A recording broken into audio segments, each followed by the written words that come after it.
La Societat Musical La Primitiva de Rafelbunyol ha guanyat el 34è certamen de bandes de música de la comunitat, un premi que compartís amb la Societat Filharmònica Unió Musical d'Agost. El segon premi ha sigut per a la Societat Musical l'Aliança de Vinaròs.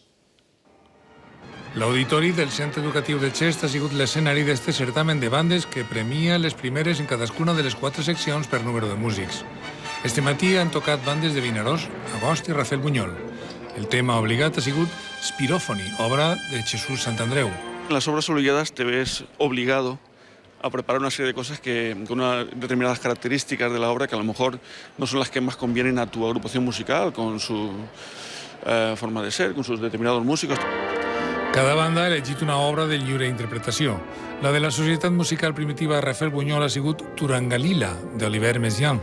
La lliure la elegixes tu i pots tenir condicionants més a favor teu, però a vegades aquests condicionants se converteixen en el contrari. Però el millor premi ha sigut arribar a esta final i participar en ella. Per a ser una banda amateur, té una dedicació molt plena, molt plena. La dedicació i la passió per la música han tingut ui la seva recompensa.